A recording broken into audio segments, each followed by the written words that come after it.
We hope you enjoy The Magicians, The Man Who Wouldn't Stay Dead by Rachel Lawson. Fred Alexander woke up cold, naked, and afraid in a dark cupboard one day after he'd been to the pub.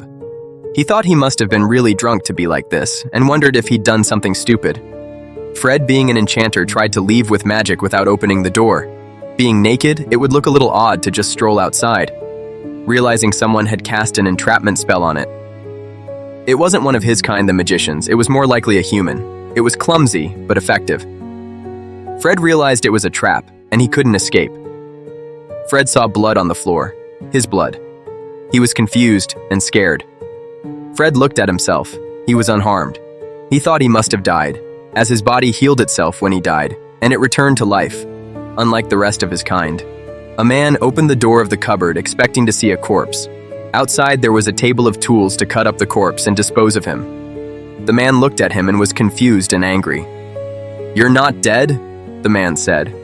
"No," said Fred nervously.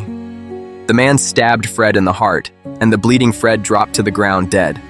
The killer closed the door to let him bleed out as he washed his bloody hands and the knife, then got a coffee and sat for a while.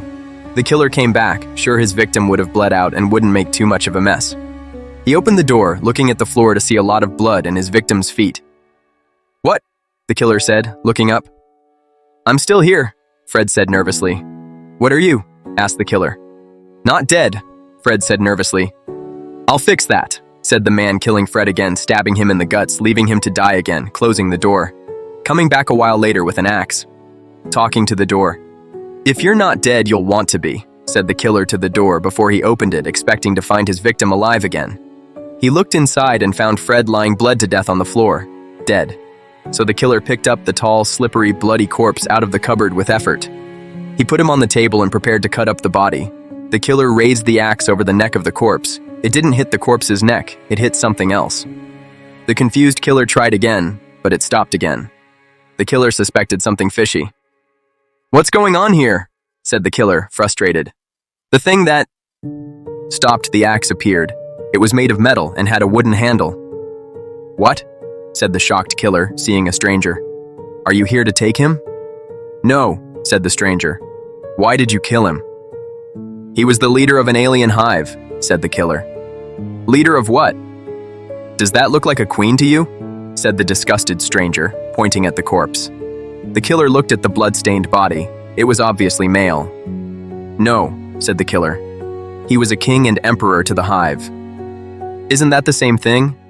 "An emperor and king," said the stranger pedantically. "Not in his case, they called him the emperor of the universe and the king of the earth," said the killer. "Oh, that's who he was?" "Was he?" the stranger asked. "Yes," said the killer. "Why are you protecting him?" The stranger looked at the dead man.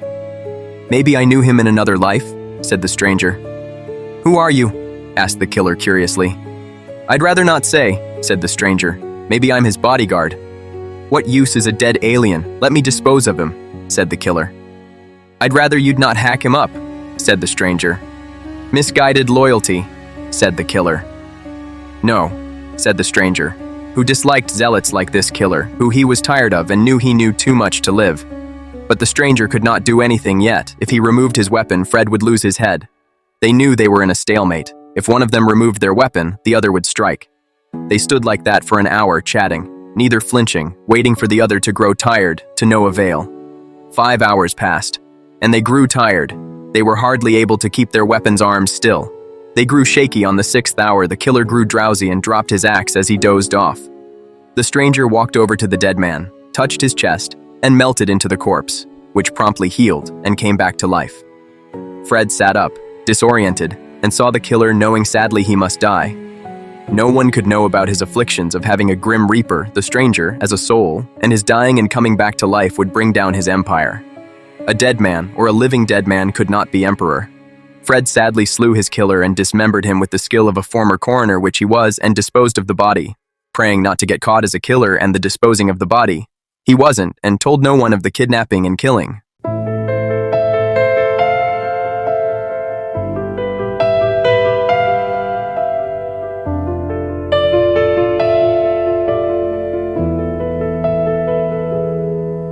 They see you as another man, but you are my dark twin, my doppelganger. We are one man in life. In death,